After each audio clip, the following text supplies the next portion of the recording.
এটি নিউজ দেখছেন প্রিয় দর্শক, আপনাদের সবাইকে আমন্ত্রণ জানাচ্ছি স্বাধীন সংলাপে। সজনে আলোক হেলথ কেয়ার অ্যান্ড হাসপাতাল, আপনাদের সঙ্গে রয়েছি আমি মুন্নি ইউসুফ। দর্শক, আপনারা জানেন যে দেশের রাজনীতিতে আবার উত্তাপ বাড়ছে। একদিকে প্রধানমন্ত্রী মালয়েশীয় চীন সফরকে ঘিরে পররাষ্ট্রনীতি বা অর্থনৈতিক সহায়তা এবং আঞ্চলিক কূটনীতি নিয়ে আলোচনা হচ্ছে।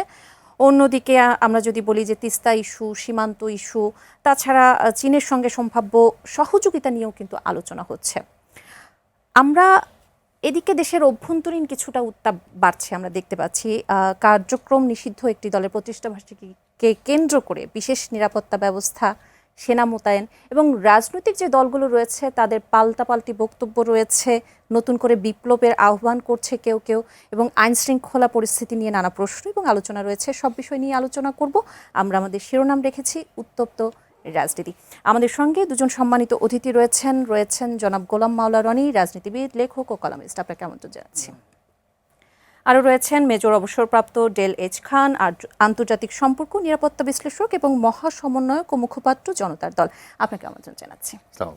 আমি জনাব গোলাম মাওলা রনি, আপনার কাছে শুরুতেই আসতে চাই।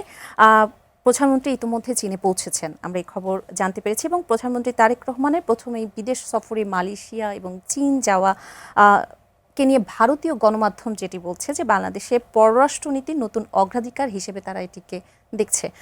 আপনি কি মনে করেন যে এই যে কূটনৈতিক ঐতিহ্যের বাইরে গিয়ে যে মালয়েশিয়া এবং চীন সফরে যাওয়া, এটি কি বাংলাদেশের এই সরকারে বিশেষ করে যে সবার আগে বাংলাদেশের নীতির প্রতিফলন, নাকি অর্থনৈতিকভাবে বা বাস্তবতার নিরিখেই সিদ্ধান্ত নেওয়া হয়েছে?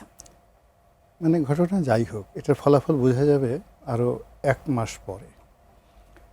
কিন্তু মালয়েশিয়াতে যেভাবে উনি গেলেন, যে দৃশ্য আমরা দেখলাম, এটা আমাদের ভালো লেগেছে।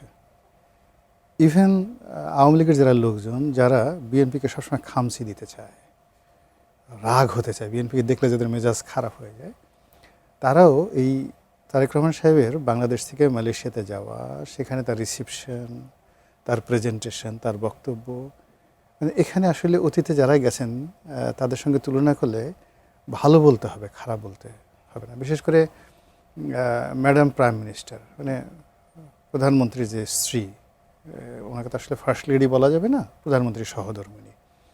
তো তার সঙ্গে মালয়েশিয়ার প্রধানমন্ত্রী, তার যে স্ত্রী, তার যে রসায়নটা, এটা আমাদের আসলে খুব ভালো লেগেছে, এবং এটা রাজনীতিতে খুবই গুরুত্বপূর্ণ একটা ভূমিকা পালন করবে। ভদ্রমহিলার নাম সম্ভবত আজিজা। তো আজিজার আমাদের এশিয়াতে ওনার মতো তো ডিপ্লোম্যাটিক ভদ্রমহিলা, এশিয়া কেন সারা ওয়ার্ল্ডেই, মানে যাকে বলে ওনার মতো এত সংগ্রামী ডিপ্লোম্যাটিক মহিলার দ্বিতীয় জন্যে। আপনি জানেন যে উনি অনেকদিন উপপ্রধানমন্ত্রী ছিলেন, এবং উনি এই আনোয়ার ইব্রাহিম যতদিন, আমার গা কাটা দিচ্ছে, আর যতদিন জেলে ছিলেন, পুরো সময়টা স্বামীর পক্ষে মাঠে থেকে প্রবল প্রতিদ্বন্দ্বীদের বিরুদ্ধে লড়াই করেছেন। She is outstanding performance. এবং একটা সময় দেখা গেল যে মাহাথির মোহাম্মদ সাহেবের সঙ্গে এই আনোয়ার ইব্রাহিমের যে সম্পর্কটা, যে দা কুমড়া, এটাকে একটা রিজনেবল পর্যায়ে উনি নিয়ে আসলেন এই আজিজা। ফলে ওখানে তিনি বয়স্ক, যথেষ্ট বয়স্ক, এবং তার সঙ্গে জুবাইদা রহমানের যে অ্যাটাচমেন্টটা, মানে মনে হলো যে একজন মা তার সন্তানকে যেভাবে স্নেহ করেন, ওইভাবে স্নেহে তার সঙ্গে দেখলাম। যে এটা আমার কাছে মনে হয় যে রাজনীতিতে যদি তারেক রহমান সাহেব টিকে যান, জুবাইদা রহমান সাহেব টিকে যান, তাহলে এই রিলেশনটা আনোয়ার ইব্রাহিমের সঙ্গে তারেক রহমান সাহেবের সঙ্গে যতটাই সম্পর্ক, তার সাথে আজিজের সঙ্গে জুবাইদা রহমানের যে সম্পর্ক, এটা রসায়নটা আগামীতে বাংলাদেশ মালয়েশিয়া সম্পর্কের ক্ষেত্রে বেশি গুরুত্বপূর্ণ ভূমিকা পালন করবে। This is one.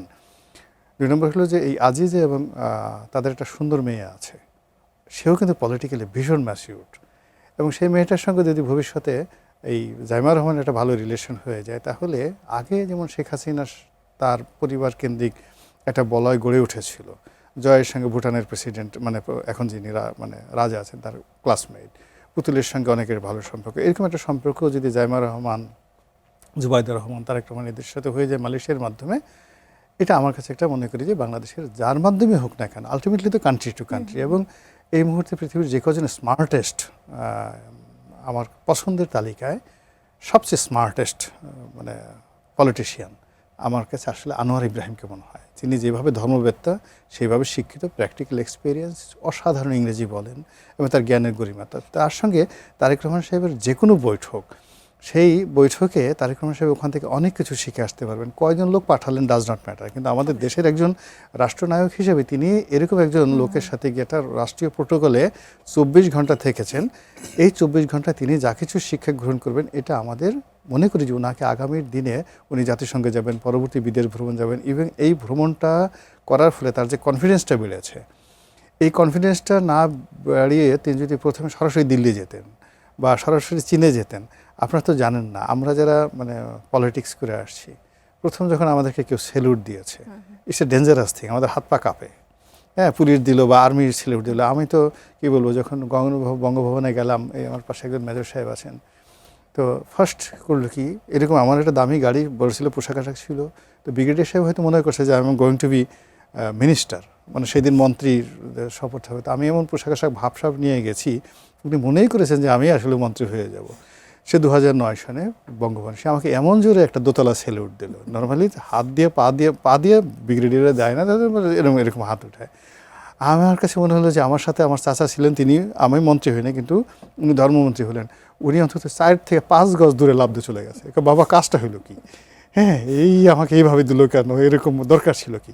তো হয় কি, এরকম প্রোটোকলের মধ্যে পড়লে ওই যে প্রধানমন্ত্রী হাঁটছে, হাঁটছে, ওই যে ভো ভো করে ধরেন সামরিক মিউজিক বাজছে, তারপর শেষে ওই যে তলোয়ার, হাতে তলোয়ার দিয়ে তার সামনে সামনে এগুলো করছে, এই জিনিসগুলো অ্যাবজর্ব করা কিন্তু এত সোজা নয়।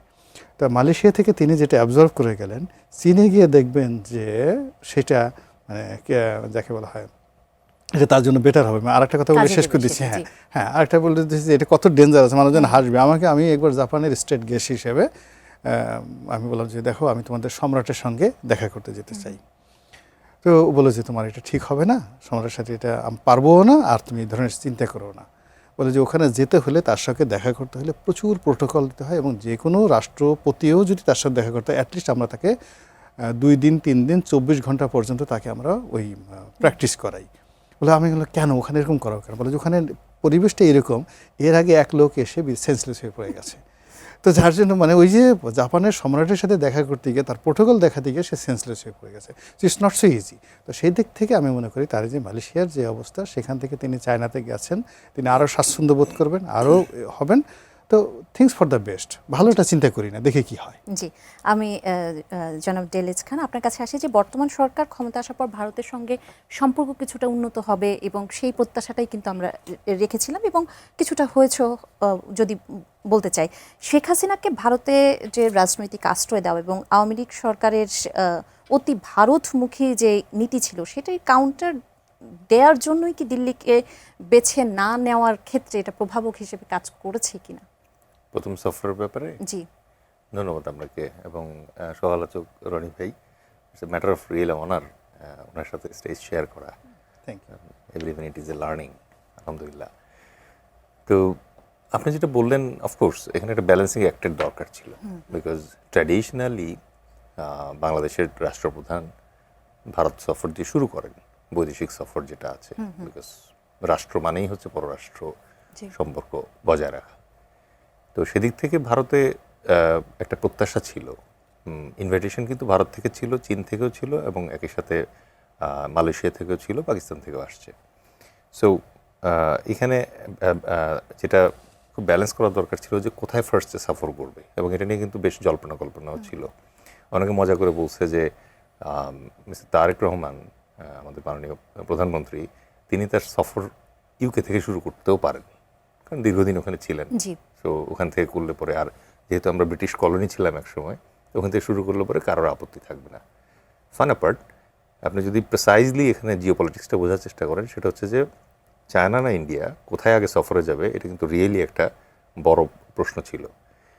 মালয়েশিয়া সফরটা সেদিক থেকে বাফার হিসেবে কাজ করছে। কেন কাজ করছে? কারণ ইন্ডিয়ার সাথে এই মুহূর্তে বাংলাদেশের যে রিলেশনশিপ আছে, এই রিলেশনশিপটা বেশ স্ট্রেইনড, এবং আপনি যদি গত 54 বছরের ইতিহাস দেখেন, তাহলে রাইট নাও সম্ভবত ওই ফেজটা আমরা পার করতেছি, যে ফেজে ইন্ডিয়ান হেজিমনি যেটা আছে, এটা আমাদের বাংলাদেশিদের কাছে সবচেয়ে বেশি পরিষ্কার। এখন আপনি রাস্তায় যান, একটা রিক্সাওয়ালা ভাইকেও যদি জিজ্ঞেস করেন যে ইন্ডিয়া বাংলাদেশের সাথে কী করে, ও স্পষ্ট বলে দিবে যে ও আমাদের 54টা নদী আছে, এই নদীর উপরে বাঁধের পর বাঁধ দিয়ে নদী সব বন্ধ করে দিচ্ছে। আপনি কয়টা বাঁধের নাম বলবেন? ফারাক্কা, গজলডোবা, ডুম্বুর, তারপর হচ্ছে টিপাইমুখী, একটার পর একটা বাঁধ দিচ্ছে এবং বন্ধ করে দিচ্ছে নদীগুলা। আপনি গ্রামে গিয়ে জিজ্ঞেস করেন যে ছোটবেলার স্মৃতিতে তার কি নদী ছিল আর এখন সেই নদীগুলো এখন কোথায় আছে, নাই। আপনি আমাকে একটা কাপ দিয়েছেন কিন্তু ওপর থেকে কফির যে পটটা আছে ওই পটটা খালি হয়ে গেছে, তাহলে এই কাপ রেখে লাভ নাই। সুতরাং আমরা জানি এখানে তিস্তা ব্যারেজ করি আর পদ্মা ব্যারেজ করি, পানি যদি না আসে তাহলে আমাদের এগুলো করে লাভ নেই। আমাদের পানি যখন আসবে না নদীতে তখন সমস্যা হয় কি আপা, যে নদীতে শুধু পানি আসে না, সাথে পলি আসে। এই পলিটা এসে কিন্তু মোহনাতে পুশ করার কারণে এই যে স্যালাইনিটি যেটা আছে এটা অনেকটা কমে, লবণাক্ততা যেটা আছে। এখন যখন বাঁধ দিয়ে দিচ্ছে তখন যখন স্বল্প পরিমাণ পানি দেয় তখন পলি কম আসে। পলি কম আসলে হয় কি, একটা ড্রেনে যখন আপনি প্রচুর পানি না দেন তখন ড্রেনে ময়লা জমে, আর হঠাৎ করে যখন আবার পানি বেশি দিবেন তখন ড্রেন উপচে পড়ে। বাংলাদেশে এই কাহিনীটাই হচ্ছে, এবং বাংলাদেশের বিরুদ্ধে ইন্ডিয়া একটা অত্যন্ত পরিকল্পিত পানি সন্ত্রাস, যেটা হাইড্রো হেজিমনি বলি আমরা, সেটা পরিচালনা করছে এবং এটা রেকর্ডেড, এটা ডকুমেন্টেড। দ্বিতীয়ত যে সমস্যা হচ্ছে যে বাংলাদেশ এবং ইন্ডিয়ার মাঝখানে যে বর্ডারটা আছে, এই বর্ডারটা 4096 কিলোমিটার দীর্ঘ, এবং এই বর্ডারের অনলি 300 to 400 কিলোমিটার তারকাটা বেড়া দেওয়া বাকি, পুরাটা তারকাটা বেড়া দিয়ে দিছে, ঠিক আছে। এখন এই যে রাষ্ট্রদূত মহাশয় যিনি আসলেন, এসে তো চমৎকার করে বললেন যে এক আকাশ এক বাতাস, অথচ নদী কিন্তু এক হইল না, নদী কিন্তু বাদ দিয়ে ফেলছেন আপনি। এক আকাশ এক বাতাস, কিন্তু কাঁটাতারে বেড়া দিয়েছেন আপনি এই জায়গায়। ওই যে বলে না, ওই যে বন্দুক দেখাকে প্যার করেগা, মানে প্রেমও করবে আবার বন্দুক দেখে হুমকিও দিচ্ছে এই জায়গায়। তো এই হচ্ছে রিলেশন আমাদের দুইজনের মাঝখানে। আপনি দেখেন এই বিএসএফ নামে যে একটা বাহিনী আছে, এই বাহিনী হচ্ছে ভারতের একমাত্র বাহিনী যেটা পাকিস্তানের এগেইনস্টে মানে সীমান্ত রক্ষার দায়িত্ব দিয়ে তৈরি হয়েছিল। ওদের বার্মার এগেইনস্টে যে সীমান্তরক্ষী বাহিনী আছে এটার নাম হচ্ছে আরাকান রাইফেলস। চীনের এগেইনস্টে যে বাহিনী আছে সীমান্ত রক্ষার জন্য তাদের নাম হচ্ছে ইন্দো তিব্বত বর্ডার পুলিশ। ভুটান এবং নেপালের এগেইনস্টে আছে হচ্ছে এসএসবি, ঠিক আছে। শুধুমাত্র পাকিস্তানের এগেইনস্টে ছিল বিএসএফ, যেটা পরে বাংলাদেশের সাথে রয়ে গেছে। বাংলাদেশে কিন্তু ইভ্যালুয়েশন হয়েছে, বিডিআর, তার আগে ছিল ইপিআর, এখন বিজিবি। কিন্তু লক্ষ্য করে দেখেন, এই বিএসএফ যখন পাকিস্তান বর্ডারে ডিউটি দেয় তখন তাদের অপোজিটে থাকে হচ্ছে পাকিস্তান রেঞ্জার্স। পাকিস্তান রেঞ্জার্সের আপনি গুগল করেন, রেকর্ডেড ইতিহাসে এখন পর্যন্ত একটা মানুষকে গুলি করে মারে নাই। বাট বাংলাদেশে গত 20 বছরে 1200+ মারছে। গত মাসে লাস্ট মারা গেছে খাদেম লালমনিরহাটের। তো ফেলানির লাশ তো ঝুলাইছেই। আর থার্ডলি যেটা হচ্ছে যে শেখ হাসিনা এবং পুরা মনে করেন যে আওয়ামী লীগ ক্যাবিনেটের মেইন যে ক্যারেক্টারগুলো আছে এগুলো সব কটাকে ইন্ডিয়া অ্যাসেট হিসেবে ইন্ডিয়াতে রেখে দিয়ে এবার বাংলাদেশের সাথে রিলেশন করতে চাচ্ছে। তো এইরকম একটা স্ট্রেইন পরিস্থিতিতে, আর যদি ইকোনমির কথা বলি, ট্রেড অ্যান্ড কমার্সে 11 বিলিয়ন ব্যবসা ওরা করে, আমরা করি 2 বিলিয়ন। তাও 2 বিলিয়নের ভিতরে আপনি নন টেরিফ ব্যারিয়ারের পর ব্যারিয়ার দেওয়া আছে। রনি ভাই ব্যবসায়ী মানুষ, খুব ভালো মতো জানে এটা, ঠিক আছে। কারণ আপনি একটা ব্যাটারি পাঠাবেন, রহিনা আফরোজের ব্যাটারি, তাদের বিএসটি টাইপের যে অর্গানাইজেশন আছে এটা ক্লিয়ার করে না। এইরকম একটা পরিস্থিতিতে ইন্ডিয়াতে ফার্স্ট ভিজিটে যাবে তারেক রহমান এখনও বোধহয় এতটা দুর্বল পলিটিশিয়ান হন নাই। সো তার জন্য এখন একটা মানে বাফার দরকার ছিল। Malaysia was good. মালয়েশিয়ায় আমাদের সমস্যা আছে। মালয়েশিয়ার বাজারে ধরেন 76,000 টাকা দিয়ে সরকারি খরচে লোক যাওয়ার কথা, 4 লাখ 5 লাখ টাকা দিয়ে লোক যায়। এই যে মাঝখানে যে ভূতে টাকা খায়, এটা তো তারেক রহমানের দেখার দরকার আছে, তাই না? এবং ব্যয় কমানোর জন্য উদ্যোগ নেওয়ার সো কথাও কিন্তু তিনি বলেছেন। এই জন্য ওই আমাদের 8 লাখ শ্রমিক থাকে মালয়েশিয়ার বাজারে। সুতরাং জেলেও আছে অনেক, জেলে আছে প্রচুর, যারা মনে করেন যে এই যে সিন্ডিকেটগুলো আছে এদের দৌরাত্মের কারণে তারা জেলে আছে। সুতরাং Tarique Rahman started fine I think. আর এরপরে চায়না যেহেতু যাচ্ছে, চায়নার সাথে যাইতেই হবে, কারণ অলরেডি ইন্ডিয়া বলতেছে যে রংপুর নিয়ে নিবে। তারা কি ডেঞ্জারাস কথা বলতেছে দেখেন আপা। তারা বলতেছে যে রংপুরকে $10 বিলিয়ন দিয়ে আমাদের কাছ থেকে কিনে নিবে। এই বিষয়টাতে আমি আসছি। আমি যদি গোলাম মাওলা রনি আপনার কাছে আসি আবারও, যে সীমান্ত জুড়ে পুশিনের সমস্যা নিয়ে উত্তেজনা যেখানে রয়েছে এবং দ্বিপাক্ষিক অনেক অমীমাংসিত বিষয় কিন্তু রয়ে গেছে, এই যে প্রধানমন্ত্রী প্রথম সফর মালয়েশিয়া ও চীনকে বেছে নিয়েছেন, অর্থনৈতিকভাবে যদি আমি বলি যে চীন ও মালয়েশিয়ার দিকে বেশি আরও মনোযোগী হওয়ার ফলে ভারত ও বাংলাদেশের সম্পর্কে কোনো টানাপোড়েন পড়বে কিনা? প্রথমত হলো যে আমাদের দেশের সরকারগুলো প্রায় সব ক্ষেত্রে থাকে নির্মম, নিঃসঙ্গ এবং একাকী। সরকারি কোনো বন্ধু থাকে না। যখন একটা মানুষ ক্ষমতায় চলে যায়, মুহূর্তের মধ্যে সবাই মনে করে এ একটা চোর, টাউট, বাটপার, সারাক্ষণ রাষ্ট্রের টাকা খায়, ওই ওখানে বসে বসে আমাদের জনগণকে শোষণ করে। তো এই মন মানসিকতা থেকে আমাদের জনগণকে বের হয়ে আসতে হবে। আমরা রাজনীতির স্বার্থে ঠিক ভারতের মতোই আমরা করতে পারি, পাকিস্তান দরকার নেই, ভারতের মতোই করতে পারি। ভারতে দেখুন নরেন্দ্র মোদী সম্পর্কে খোদ বিজেপির মধ্যে যে সমালোচনা হয়, এই যে নরেন্দ্র মোদী নারী কেলেঙ্কারি, এটা নিয়ে কিন্তু বাইরের লোক কেউ বলেনি। হ্যাঁ, সুব্রমণিয়াম স্বামী, সাবেক মন্ত্রী, সেই কিন্তু সংসদ সদস্য, সে তার দলের প্রধানমন্ত্রীকে বলতেছে এই ভদ্রলোক যে একটা ভণ্ড সাধু, এই বিয়ে করে নেয়, এই কাজ করে নেয়, সে ওই বিভিন্ন মেয়ের সঙ্গে এই খারাপ কাজ করে তাদেরকে মন্ত্রী বানাচ্ছে। তো বুঝলেন সেখানে ডেমোক্রেসিটা কতটা স্ট্রং। এর বাইরে কংগ্রেসের যারা লোকজন আছে, অন্যান্য যারা লোকজন আসছে, আপনি দেখবেন পার্লামেন্ট দেখলে দেখবেন যে ধুয়ে দিচ্ছে, কিন্তু যখন বাংলাদেশের ব্যাপার আসে বা অন্য কোনো যে কোনো ন্যাশনাল ব্যাপার আসে সবগুলো কিন্তু একসাথে বসে যায়। এমনকি ধরেন শেখ হাসিনাকে আশ্রয় দেওয়া হবে বা দেবে, এটা কিন্তু নরেন্দ্র মোদী একা দেয়নি। সে একটা সর্বদলীয় বৈঠক ডেকেছে, সবাই এসেছে এবং সবাই তাকে মানে সমর্থন দিয়েছে যে না, আমাদের তাকে সমর্থন দেওয়া উচিত। ঠিক সেম কাজটি বাংলাদেশের সীমান্নার ব্যাপারে, সীমান্তের ব্যাপারে, যে কোনো রাষ্ট্রের হেজিমনির ব্যাপারে, আধিপত্যের ব্যাপারে আমাদের সেই জনগণের মধ্যে আমরা যারা আপনি আমি আমরা আছি, আমাদের আসলে এতটুকু আত্মমর্যাদাবোধ থাকা উচিত যে একজন সরকার, সেটা তারেক রহমান, আমার রাজনীতির কারণে তারেক রহমানকে আমার খুবই অপছন্দ, তার দলকে আমার আরও অপছন্দ। আচ্ছা, সামহাও জনগণ ভোট দিয়েছে, সে চালাচ্ছে, আমরা তার সমালোচনা করছি, কিন্তু যখন সে দেশের বাইরে চলে যাচ্ছে, সে তো আমাকে রিপ্রেজেন্ট করছে, আমার দেশকে রিপ্রেজেন্ট করছে। কাজেই তাকে সম্মান জানানো, মর্যাদা জানানো, এটা আমার জন্য একটা পবিত্র আমানত। এই আমানত হিসেবে আল্লাহ আমাকে একটা স্বাধীনতা দিয়েছেন, একটা পতাকা দিয়েছেন। যখনই আমি আমার এই রাষ্ট্রে আল্লাহ যাকে ক্ষমতায় বসাচ্ছেন, সেটা শেখ হাসিনা বসুক আর বঙ্গবন্ধু বসুক আর তারেক রহমান বা খালেদা জিয়া বসুক, আমি তাকে দেশের ভিতরে, দেশের মাটিতে, আন্তর্জাতিক অঙ্গনে তাকে আমি ছোট করছি। এই মন মানসিকতা থেকে যদি আমাদের জনগণ বের হয়ে আসতে না পারে, ততক্ষণ পর্যন্ত আপনি দেখবেন যে ঘটনাটা বিএসএফ পাকিস্তান সীমান্তে তাদের যে ওয়েস্টার্ন ফ্রন্ট আছে, সেই ওয়েস্টার্ন ফ্রন্টে বিএসএফ যে কাজটা গত 70 বছরে সাহস পায়নি, সেই কাজটা এখানে 1200 লোককে তারা পাখির মতো গুলি করে মারছে। এর মূল কারণটা হলো যে আমাদের জনগণ, আমাদের মধ্যে অসংখ্য বেঈমান মুনাফিক মির্জাফর আছে। তা আমি মনে করি যে একটা পরিবর্তনের রাজনীতি হচ্ছে, এই বিষয়গুলো আমাদের আসলে মানে কোনো রাজনৈতিক দল দিয়ে হবে না। এখানে যদি শেখ হাসিনা হতো, তারা মূলত অনেক মানুষকে মেরে ফেলছে, তারা মূলত অনেক ঘটনা ঘটেছে। তো সেক্ষেত্রে হয় কি যে আমার মনে করি যে সীমান্তের ব্যাপারে, জাতীয় স্বার্থের ব্যাপারে আমাদের জনগণকে আরও সচেতন হতে হবে, ঐক্যমত হতেই হবে। এই যে যেমন ধরেন আমাদের আকাশ বলল, বাতাস বলল, আচ্ছা উনি তো বললো না যে আমাদের এক নদী, হ্যাঁ আমাদের এক ফল, আমাদের সুন্দরবন এক, এগুলো কিন্তু উনি এভাবে বললো না। তো আমাদের দেশের যে বললো যে দেখেন এখানে আমাদের রয়্যাল বেঙ্গল টাইগার, সুন্দরবনের যারা রয়্যাল বেঙ্গল টাইগার, তারা সীমানা মানে না, হ্যাঁ তারা সকাল বিকাল ঘোরাফেরা করে, একবার ভারতে যাচ্ছে, একবার বলছে অনেক বাঘের বউ ভারতে থাকে, অনেক ভারতীয় বাঘের মানে মহিলা বাঘ তার স্বামী বাংলাদেশে থাকে, ওদের মধ্যে দাম্পত্যে কোনো কলহ হচ্ছে না, আমরা কেন এখানে বসে কলহ করবো? It could be a very good starter. এবং এটা সুন্দরবনে ঘটে, কিন্তু একবার হঠাৎ করে দেখা গেল যে মানে একটা বাঘ নিয়ে একটা বিদেশি কোম্পানি সেন্সাস মানে ওরা জরিপ করে দেখা গেল যে এই বছর ভারতের বাঘ বেড়ে গেছে, মানে বাচ্চা বাঘ বেশি প্রসব করেছে, কিন্তু বাংলাদেশে বাঘ কমে গেছে। কারণ কি? পরে দেখা গেল যে বাংলাদেশে যে পুরুষ বাঘগুলো তারা এখানকার মহিলাদের সাথে প্রেম না করে ভারতীয় বাঘের সাথে প্রেম করেছে। It's a dangerous thing.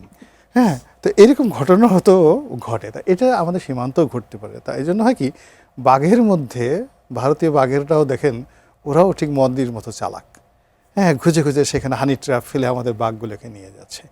একই ঘটনা কিন্তু দেখেন আমাদের এই সমাজেও ঘটনা ঘটছে, প্রকৃতিতে যে ঘটনা ঘটছে, আমাদের এই সমাজের বড় বড় যারা বাঘ, রাজনীতিবিদদের মধ্যে বাঘ, তাদেরকে বিভিন্নভাবে হানি ট্র্যাপে ফেলে এই ভারতীয় গোয়েন্দা সংস্থা তাদেরকে কাউকে দালাল বানিয়ে ফেলেছে, কাউকে মুনাফিক বানিয়ে ফেলেছে, কাউকে বিশ্বাসঘাতক বানিয়ে ফেলেছে। এখন আমার আশেপাশে অনেক বড় বড় লোক আছে যারা ভারত বিরোধী কথা বলে, কিন্তু তারা যে দিল্লির দালাল নয়, তারা যে মোসাদের এজেন্ট নয়, তারা যে রয়ের এজেন্ট নয়, আমরা কিন্তু এখনো পর্যন্ত বলতে পারছি না। তো এই জিনিসগুলো বন্ধ করতে আমাদের যেটি দরকার সেটি হলো দেশপ্রেমিক জনগণ তৈরি করা। আমাদের আবহাওয়া, আমাদের প্রকৃতি, আমাদের পরিবেশ, আমাদের সংস্কৃতি, এগুলো নিয়ে আমরাই গান গাইব, আমাদের কোনো ভারতীয় গান দরকার নেই। তো এই জায়গাতে আমি মনে করি তারেক রহমান সাহেব যদি চেষ্টা করেন ভারতীয় হেজিমনির বিরুদ্ধে কোনো একটা কিছু করার জন্য, আমাদের দেশের সাথে, আমরা ভারতের সাথে কোনো বিরোধিতা করতে চাই না। ইভেন ভারতীয় আধিপত্যবাদ থাকুক, একটা বড় রাষ্ট্র, তারা তো আধিপত্যবাদ থাকবে, আমরা তাদের সাথে পারবো না, যেটা পারবো না তার সাথে আমরা কেন গন্ডগোল করতে যাবো? কিন্তু আমার যেটা আছে সেটা তুমি একেবারে আমার শেষ সম্বলটুকু নিয়ে যাবে, এটা তো হয় না। তো এই জায়গাগুলোতে যদি আমরা জাতীয় একটা ঐক্যমত্য থাকি, আমি মনে করি এখানে বিএনপির পরিবর্তে যদি জামাত ক্ষমতা আসে, জামাতের পরিবর্তে যদি আবার আওয়ামী লীগ আসে, আওয়ামী লীগের পরিবর্তে যদি এনসিপিও আসে, তাহলে ফলাফল ভালো হবে। আর যদি দেখা গেল একেবারে ডোনাল্ড ট্রাম্পকে বাংলাদেশে ক্ষমতায় বসায় দেন, আর মানুষের পাবলিকের চরিত্র যদি এরকম হয়, তাহলে ওই যে চিড়িয়াখানায় যেটা বসে আছে না ডোনাল্ড ট্রাম্প, ওর যে পারফরমেন্স, এর চেয়ে বেশি পারফরমেন্স কিছু একটা হবে বলে আমার কাছে মনে হচ্ছে না। আমি আপনার কাছে আসতে চাই। আপনি নিশ্চয়ই আজকে দেখেছেন যে বিএনপির একজন সংসদ সদস্য জিএম সিরাজ তিনি জাতীয় সংসদে বলেছেন, কোট আনকোট যদি বলি, মাননীয় স্পিকার আপনার মাধ্যমে আমি মোদী সরকারকে আহ্বান জানাচ্ছি সবিনয়ে, একই সাথে আমি বলতে চাই আমাদের পশ্চিমবঙ্গের যে চিফ মিনিস্টার শুভেন্দুবাবু তাকে থামান। এই যে বাংলাদেশ ভারতের সম্পর্কের কথা বলছি, গুরুত্বপূর্ণ একটি বিষয় নিয়ে আমরা যখন আঞ্চলিক রাজনৈতিক নেতার বক্তব্যগুলো আমরা যখন দেখি, খুবই উস্কানিমূলক বক্তব্য কিন্তু আমরা মাঝে মাঝেই দেখি, এটি কি কূটনৈতিকভাবে আমাদের দেশের মধ্যে কি ধরনের প্রভাব ফেলছে, বা এই যে জাতীয় সংসদে দাঁড়িয়ে এই ধরনের কথা যখন শুভেন্দুবাবুকে থামানোর কথা বলছে, আসলে ভারত বাংলাদেশের সম্পর্কের কি ইঙ্গিতটা দেয়? ধন্যবাদ। আমি গোলাম মোল্লা রনি ভাইয়ের বাঘের গল্প থেকে শুরু করি। জি, বাঘের একটা ক্রাইসিস আছে। ক্রাইসিস হচ্ছে ওর যত ক্ষুধাই লাগুক আর ওর যত খাবার না পাক, ও আসলে ঘাস খায় না। ঠিক আছে? তো বাংলাদেশের এখন সমস্যা হয়ে গেছে, বাংলাদেশে তো বাঘ এখন ঘাস খেতে পারতেছে না। সমস্যাটা আমরা বোঝার চেষ্টা করি। তাহলে ফার্স্টলি আপনি লক্ষ্য করবেন যে ইন্ডিয়ান পাতি নেতা যারা আছে আমাদের আশেপাশে, তারা এখন বাংলাদেশে হুমকি দেয় যে বাংলাদেশে গাঁজাপট্টি বানায় ফেলবে। গাঁজাপট্টি মানে তো উই আন্ডারস্ট্যান্ড। তো এটা শুনলে পরে আপনার কাছে মনে হবে it's a political rhetoric, but যেটা আপনি অ্যাভয়েড করতে পারবেন না সেটা হচ্ছে সিকিউরিটি ওয়াইজ নামে একটা ম্যাগাজিন আছে, যে ম্যাগাজিনে একজন ভারতের প্রথম সারির চিন্তাবিদ, সামরিক চিন্তাবিদ, তার নাম হচ্ছে ভারত কর্ণাদ। তিনি একটা লেখা লিখছেন। আর স্বরাজ্য ম্যাগাজিনে আরও দুইজন, একজন হচ্ছে মিস্টার জয়দীপ আর একজন হচ্ছে আর জগন্নাথন। আলোচনা সংক্ষিপ্ত করার সুবিধার্থে বলি, ওরা তিনজন মিলে যে ডিজাইনটা দিছে সেটা হচ্ছে লুইজিয়ানা পারচেজ বলতে একটা ঘটনা ঘটছে ইতিহাসে, কানাডা এবং আমেরিকার মাঝখানে, যে লুইজিয়ানা অঙ্গরাজ্য যেটা আছে এটা বিক্রি করে দিয়েছিল টাকার বিনিময়ে। আচ্ছা, এরকম আলাস্কার ক্ষেত্রে ঘটছে। আলাস্কা আলাস্কা, হ্যাঁ। একসময় রাশার ছিল, রাশা পরে কিছু ডলারের বিনিময়ে এটা বিক্রি করে দিছে ইউএস এর কাছে। একই পদ্ধতিতে উনি বলছে যে $10 বিলিয়ন বাংলাদেশকে অফার করা হবে রংপুর বিক্রি করে দেওয়ার জন্য। ঠিক আছে? এখন বুঝতে হবে রংপুর কেন চাচ্ছে, কারণ রংপুরের ঠিক ওপরেই আছে শিলিগুড়ি করিডোর। এই শিলিগুড়ি করিডোর হচ্ছে একটা জায়গায় এসে 17 থেকে 22 কিলোমিটার চওড়া মাত্র। এই চিকন যে পাইপলাইনটা আছে এটা হচ্ছে life line between mainland India এবং সেভেন সিস্টার্স। ঠিক আছে? এই লাইফ লাইনের ঠিক ওপরেই, নিচে যেরকম আমরা আছি, ওপরেই হচ্ছে তিব্বত। তিব্বত হচ্ছে চাইনিজ কন্ট্রোলে আছে, এবং চায়না ওই ইন্ডিয়া যেটা ফিল করে, যেটা ধরেন ওয়ার গেমিং যখন আমরা করি তখন আমরা এই জিনিসগুলো করতে পারি, যে চায়না যদি কখনো, এর আগে 1962 সালে একবার চায়না ইন্ডিয়াকে আক্রমণ করেছিল, করে অরুণাচলের একটা বড় অংশ দখল করে ফেলছিল আর আকসাই চীন দখল করে ফেলছিল। অরুণাচলের যে অংশটা তারা দখল করে ফেলছে এটার নাম হচ্ছে এখন সাউথ তিব্বত। ঠিক আছে? আর আকসাই চীন তো আছেই ওখানে।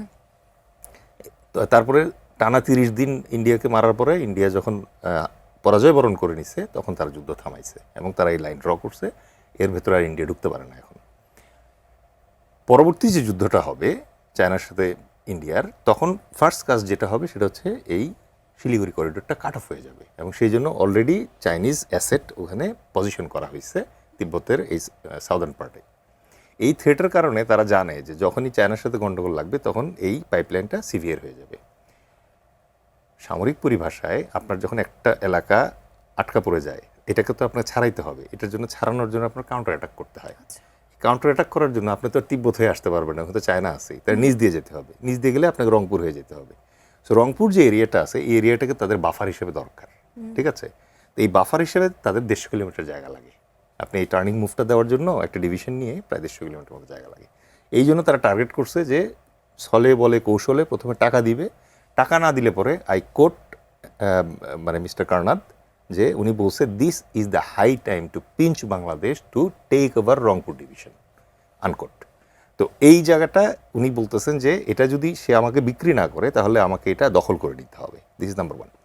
নাম্বার 2 যেটা হচ্ছে আর জগন্নাথন সাহেব যিনি আছেন, উনি বলছেন যে 1947 সালে মুসলমান হিন্দুর ভেদে যেহেতু দুইটা দেশ ভাগ হয়েছে, তাহলে এখন কেন হইতে পারবে না? এখন যেটা করা হবে, রংপুর দখল করব আমরা, দখল করার পরে রংপুরে যে 1.5 কোটি মানুষ আছে মুসলমান, তাদেরকে আমরা ঢাকার দিকে পাঠিয়ে দিব, আর সারা দেশে যে 1.5 কোটি হিন্দু আছে তাদেরকে আমরা রংপুরে প্লেস করব। এইটা একটা ভ্যাসেল স্টেট হবে হচ্ছে ইন্ডিয়ার। আর মিস্টার জয়দীপ বাবু যেটা বলছে উনি আর একটু ডেঞ্জারাস। উনি বলতেছেন যে শুধু রংপুর কেন নিব, আমি তো ফেনী যেটা আছে ওদের যেরকম চিকেন নেক হচ্ছে শিলিগুড়ি করিডোর, আমাদের ফেনী হচ্ছে আমাদের চিকেন স্নেক। ওরা বলছে ত্রিপুরা থেকে ফেনী দিয়ে কাট করে পুরো চট্টগ্রাম নিয়ে নিব। তাহলে এদিকে চট্টগ্রাম বিভাগের আর ওদিকে রংপুর মিলে 5টা জেলা দিয়ে আমরা আলাদা বাংলাদেশ 2 করব, যেটা হচ্ছে হিন্দু বাংলাদেশ হবে এটার নাম, ঠিক আছে, অ্যান্ড হিন্দু হোমল্যান্ড হবে এটার নাম। এই হচ্ছে তাদের ইন্টেলেকচুয়ালদের পরিকল্পনা। এটা কিন্তু যেন তেন ওই যে গাজাপট্টি বানায় ফেলবে শুভেন্দু অথবা হেমন্ত বলতেছে তা না, ঠিক আছে। এবং এটার ক্ষেত্রে তারা যে প্ল্যানটা করছে, এটা 3টা স্টেপ প্ল্যান বলে এটাকে, প্রবলেম রেসপন্স সলিউশন, ঠিক আছে। এবং এটা করে কোন ভিত্তিতে? R2P-র ভিত্তিতে। R2P মানে হচ্ছে রেসপন্সিবিলিটি টু প্রোটেক্ট। এই রেসপন্সিবিলিটি টু প্রোটেক্ট যে ইন্টারন্যাশনাল ক্লজটা আছে জাতিসংঘে, তারও আগে থেকে এটা ইউজ হয়েছে। ফার্স্ট ইউজ করছে সম্ভবত হিটলার। অ্যাডভোকেট চৈতালি চক্রবর্তীর কথা আপনি নিশ্চয়ই শুনেছেন। তিনি বলেছেন যে হিন্দুদের জন্য আলাদা প্রদেশের কথা। আপনার কথার প্রসঙ্গে কিন্তু সেটি চলে আসে। এবং আমি এখানে যুক্ত করতে চাই যে প্রধানমন্ত্রী চীন এবং মালয়েশিয়া সফরের ঠিক আগ মুহূর্তে দেশের সার্বভৌমত্বকে আঘাত করে এ ধরনের বক্তব্য দেওয়া কি আসলে পরিকল্পিত কোনো উস্কানি ছিল? অসংখ্য ধন্যবাদ সুযোগ দেওয়ার জন্য। এবং বাংলা অভিধানে সম্ভবত নতুন একটা শব্দ যোগ অলরেডি হয়ে গেছে, সেটা হচ্ছে চৈতালি। চৈতালি শব্দের বাংলায় আবিধানিক অর্থ হচ্ছে বাংলাদেশি হইয়া যেই নাগরিক অন্য দেশের নাগরিকত্ব অথবা বাংলাদেশের ভিতরে ভিন্ন প্রদেশ গড়ার ষড়যন্ত্র করে তাকে বলা হয় চৈতালি, এবং যে এগুলা করে তাকে বলে চৈতালি করা। তো এই জায়গায় আপনি যেটা বলছেন, এখানে একটা গভীর ষড়যন্ত্র আছে। You are very correct on that. ষড়যন্ত্রটা আমি এর আগের আলোচনায় তো তাদের ইন্টেলেকচুয়ালদের কথাটা বলেছি। এবার আমি আসি ষড়যন্ত্রটা শুরু কিভাবে হচ্ছে এবং কিভাবে এটা বিস্তারিত হচ্ছে। R2P-র কথা যেটা বললাম, যে রেসপন্সিবিলিটি টু প্রোটেক্ট, এটা একটা ক্লজ আছে। এই ক্লজের আন্ডারে হিটলার সুদেতানল্যান্ড নামের চেকোস্লোভাকিয়ার একটা অংশ আছে, সেই অংশে কিছু মাইনরিটি জার্মান থাকতো।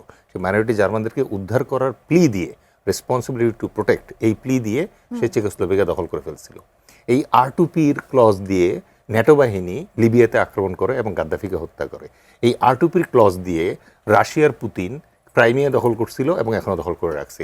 এই R2P-র ক্লজ দিয়ে ভারত সিকিম দখল করছিল, ঠিক আছে।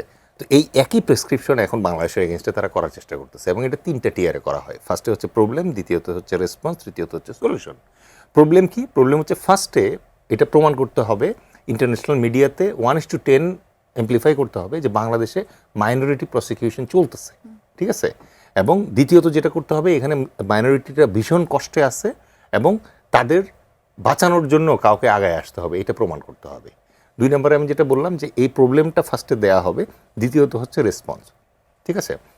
রেসপন্স ফেজে আসার আগে এখানে ইন্ডিয়া চমৎকার কিছু কাজ করছে।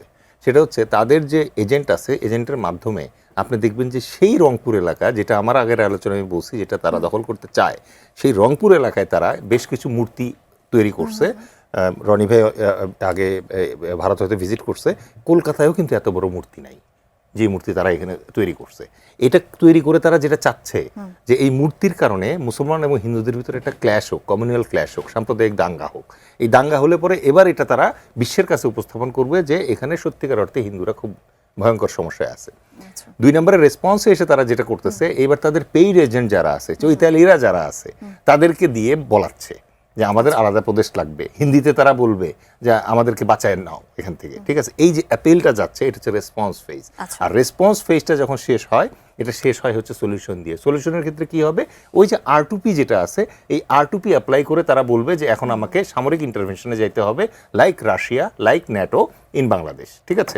এবং এটা ঠেকানোর জন্য একটা কথা বলি এখানে করি, এইটা ঠেকানোর জন্য যেটা করতে হবে যে এই যে R2P অ্যাপ্লাই করবে, এই জন্য তাকে ইন্ডিয়াকে জাতিসংঘের ম্যান্ডেট নিতে হবে। জাতিসংঘের এই ম্যান্ডেট ঠেকানোর জন্য বাংলাদেশকে ইমিডিয়েটলি চীনের সাথে এঙ্গেজ করা দরকার, কারণ চীনের ভেটো পাওয়ার আছে। আচ্ছা, গোলাম আল্লাহ রনি, এই যে আমরা এত সুন্দর করে বিশ্লেষণ শুনলাম, আসলে এই বিশ্লেষণ শুনতে গেলে অনেকটা ভয়ও কাজ করে আমাদের মনে। আসলে এই যে আলাদা প্রদেশের যে ব্যাপারটি চৈতালি নিয়ে আসলেন, এবং এটি আমরা পরিকল্পিত যদি উস্কানি ধরেও থাকি, এই যে শঙ্কার কথা বলছেন, এই শঙ্কাকে আপনিও দেখতে পাচ্ছেন কিনা? না, আমি কোনো সংখ্যা কিছু দেখতে পাচ্ছি না, বিকজ আমি ইতিহাসটা জানি। যখন একটা দাঙ্গা হয়েছিল 1946-এ, আপনি দেখেন সারা বাংলাদেশে কোথাও দাঙ্গা হয়নি, দাঙ্গা হয়েছিল নোয়াখালীতে। এই যে এখন আমরা যে চিকেন নেকের কথা বলি, ফেনি চিকেন নেক বলি, সেইটাকে টার্গেট করে তখন সেই গুজরাট থেকে, দিল্লি থেকে মহাত্মা গান্ধী কিন্তু এই নোয়াখালীতে ছুটে এসেছিলেন। তো যে লাইনের প্রেক্ষিতে ভারত বিভাগ হলো, সেই লাইনটা ওই মুহূর্তে তারা চেয়েছিল যে এই এখন আমাদের যে চিকেন নেকগুলো আছে সেই চিকেন নেকগুলো পুরো চট্টগ্রাম থেকে এই পুরো অঞ্চলটা তাদেরই থাকুক। তো এটা তারা পারেনি, ওই সময়টাতে পারেনি, যে কোনো কারণে 1946-এ পারেনি। 1953-তে যেটাকে বলা হয় নেহরু ডক্ট্রিন, তখন মানে খুব মাইগ্রেশন হচ্ছে, পাঞ্জাব থেকে মাইগ্রেশন হচ্ছে, বাংলাদেশ থেকে হচ্ছে, সব জায়গা থেকে মাইগ্রেশন হচ্ছে। তো পাকিস্তান থেকে যে সকল হিন্দুরা যাচ্ছেন তাদের জন্য সীমান্ত তারা উন্মুক্ত করে দিল এবং সীমান্তে ভারতীয় হিন্দুদের যে নেতারা তারা ফুলের মালা নিয়ে বসে থাকলো। কিন্তু অল সাডেন নেহরুর জমানাতে 51-52 এই সনে পুরো সীমান্ত তারা বন্ধ করে দিল যেন এখান থেকে হিন্দুরা অবাধে ভারতে যেতে না পারে। তো সবাই জিজ্ঞেস করলো যে আপনি পাকিস্তানি হিন্দুদেরকে এইভাবে আনছেন, বাংলাদেশের এখানে সীমান্ত বন্ধ করছেন কেন? তো বলে যে আসলে বাংলাদেশে যে জন্মটা হয়েছে সেটা হলো অ্যাক্সিডেন্টালি, ওই ভূখণ্ডটা অ্যাক্সিডেন্টালি হয়েছে। আলটিমেটলি ভারতকে যদি টিকে থাকতে হয় তো অঞ্চলটা নিয়ে নিতে হবে। কাজেই আলটিমেটলি ওখান থেকে হিন্দুদেরকে আনার কোনো প্রয়োজন নেই, ওরা যেখানে আছে সেখানেই থাকুক। এই যে তাদের যে চিন্তা চেতনা, সেই চিন্তা চেতনার সঙ্গে এটাকে বলা হয় নেহরু ডক্ট্রিন। তাহলে আপনি চিন্তা করেন 1946-এর ঘটনা, 1953-র ঘটনা।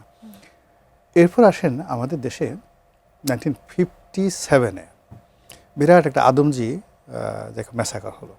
বাংলাদেশের মধ্যে আপনি জানেন সারা পৃথিবীর মধ্যে সবচেয়ে বড় আদমজি জুট মিল ছিল আদমজি জুট মিল। এবং ওই জমানাতে, পাকিস্তান জমানাতে যখন এই ইন্ডাস্ট্রিগুলো হচ্ছিল তখন এভরিডে গড়ে 1957 থেকে 1968 পর্যন্ত পুরো সময়টাতে বাংলাদেশে প্রতিদিন গড়ে 2টো করে শিল্প স্থাপিত হয়েছে।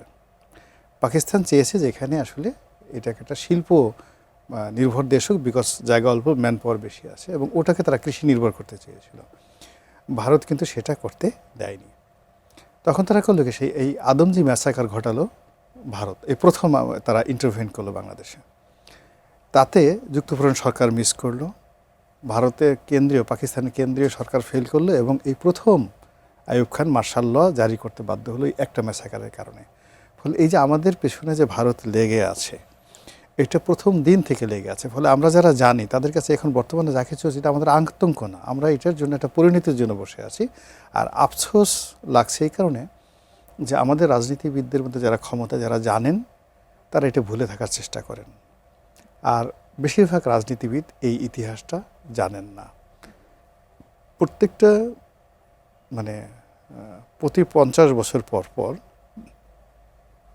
রাজনীতির একটা পুরো কোর্স অফ অ্যাকশন পরিবর্তন হয়ে যায়। আর প্রতি 100 বছরের মধ্যে অবশ্যই ভূমির পরিবর্তন ঘটে। তো আমরা এখন যে জায়গাতে আছি, আপনি যদি 1970-র কথা ধরেন তাহলে 71 থেকে আজকের এই দিন পর্যন্ত আমাদের রাজনীতির যে কোর্স অফ অ্যাকশন, এটা পরিবর্তন হওয়া প্রকৃতিগতভাবে আমাদের জন্য ম্যান্ডেটরি হয়ে গেছে। ভারতে দেখুন সেটা কিন্তু হয়ে গেছে। ভারত প্রথম থেকে যেটা ছিল একটা উদার গণতান্ত্রিক দেশ ছিল, কিন্তু দেখুন তাদের সেই 50 বছর যখন পূর্তি হয়ে গেল, হঠাৎ করে 2014 সনে এসে সেখানে উগ্র হিন্দুত্ববাদী RS বিজেপি তাদের যে উত্থান চলে আসলো, এটা কিন্তু ভারতের পুরো যে কনস্টিটিউশন, চিন্তা, ধ্যান, ধারণা, ভারত রাষ্ট্রের যে অস্তিত্ব, এটার সঙ্গে বেমানান, কিন্তু সেটা সেখানে হয়ে গেছে। আবার আমাদের দেশে আমরা যে রাজনীতির প্রেক্ষিতে, যে চিন্তা, ধ্যান, ধারণার প্রেক্ষিতে আমাদের মুক্তিযুদ্ধ হয়েছিল, আমরা যেভাবে কনস্টিটিউশন করেছি, সেটা এই সময়ের যে কোর্স অফ অ্যাকশন 50 বছর পরে এটার যে একটা রাজনীতিটা একেবারে বিশাল একটা অ্যাঙ্গেলে পরিবর্তন হয়ে যায়, আমরা সেই খপ্পরের মধ্যে পড়ে গেছি। এবং একইভাবে আপনি যেটা বলেন 100 বছর যদি ধরেন, 1971 যদি ধরেন, তাহলে সেক্ষেত্রে 2071 সনের মধ্যে আমরা ওন করব অথবা আমরা হারাবো এই ভূখণ্ড।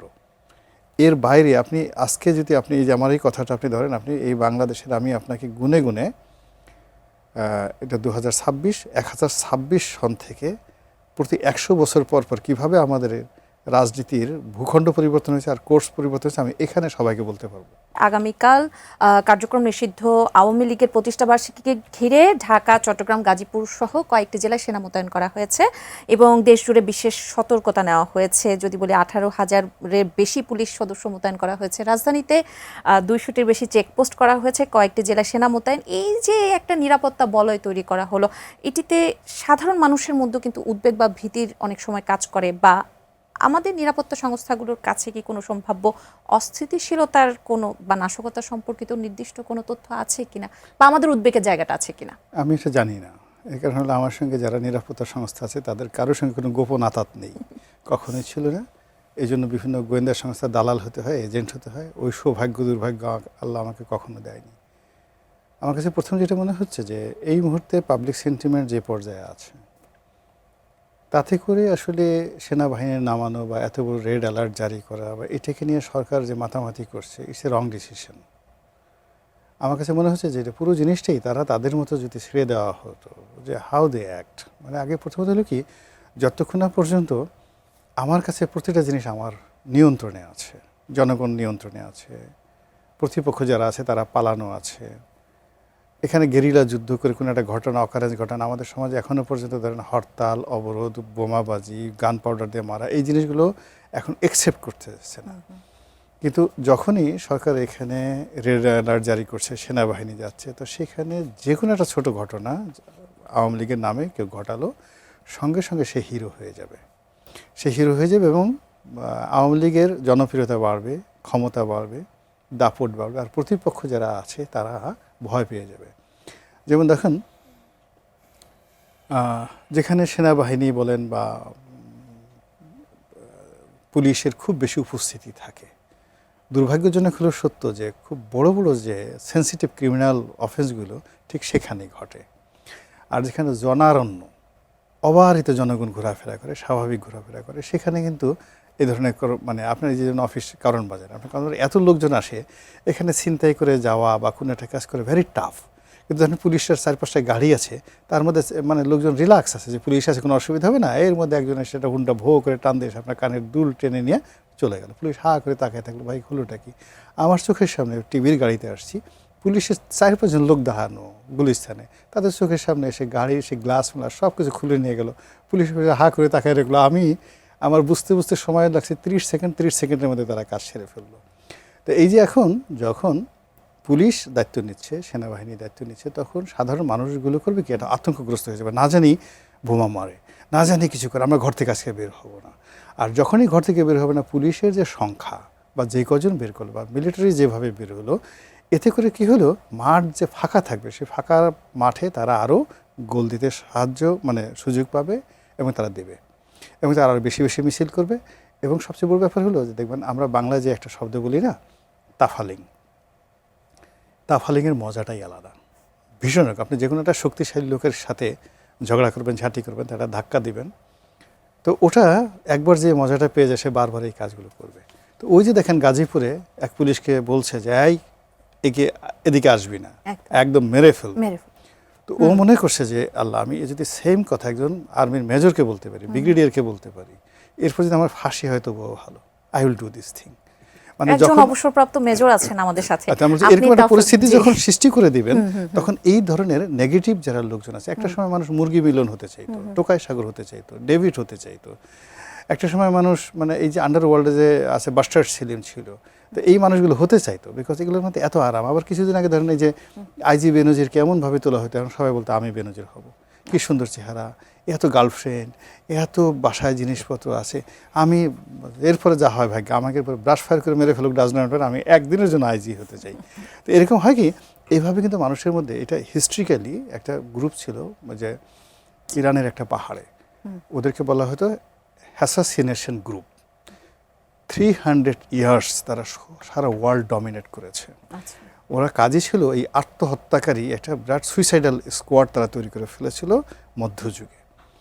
এবং ওখান থেকে যদি টার্গেট করতে মুঘল সম্রাটকে তারা মারবে, একটা চিঠি দিত ওদের প্রধান, এবং মুঘল সম্রাটকে তুমি আমার কাছে এখন 10 লাখ মানে স্বর্ণমুদ্রা পাঠাও, এবং সেভাবে তারা 300 বছর কাজ করতো। এবং ওই যে তাদের যে আত্মহননকারী গ্রুপটা তারা তৈরি করতো, ওই এক রাতের জন্য তারা করতে একটা বেহেশত বানাতো।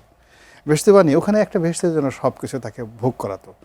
ভোগ করানোর পরে সে দেখতো আরে সুন্দরী হুর আসছে, পরি আসছে, সকালবেলা তার ঘুম ভেঙে যেত। এরপর বলতো তুমি এটা কি পেতে চাও? আবার হ্যাঁ পেতে চাই, তাহলে ডু ইট, এই কাজগুলো করো। এইভাবে 300 ইয়ার্স। তো কাজে এই যে এখন যে কাজগুলো করছে বেসিক্যালি ওই রকম মানে মানে আত্মহননকারী যারা ওই যে যাকে বলে সুইসাইডাল গ্রুপ, এই আওয়ামী লীগের মধ্যে সুইসাইডাল গ্রুপ তৈরি করার জন্য প্রভোগ করা হচ্ছে। আপনিও কি তাই মনে করেন কিনা? আপনি একজন অবসরপ্রাপ্ত মেজর, বিশেষ করে তাফালিংয়ের যে বিষয়টি রনি ভাই তুলে ধরলেন সেটির সাথে আপনি কতটুকু একমত, এবং সেনাবাহিনীকে যে 22 থেকে 30 তারিখের মধ্যে জুন পর্যন্ত ইন এইড টু সিভিল পাওয়ার হিসেবে দায়িত্ব পালন দেওয়া হয়েছে, সেটি আসলে কৌশলগত গুরুত্বটা কি বা এই মুহূর্তে প্রয়োজন? ধন্যবাদ। যে কোনো সরকার in aid of civil power এই ক্লজের আন্ডারে সেনাবাহিনীর সাহায্য নিতে পারে। এর আগে ইন্টারিম গভর্নমেন্ট তো তার পুরো টেনিয়রই আসলে পুলিশ ছিল না, আর্মি দিয়ে কাজ চালিয়েছে। সো আর্মিও এ ব্যাপারে অভ্যস্ত।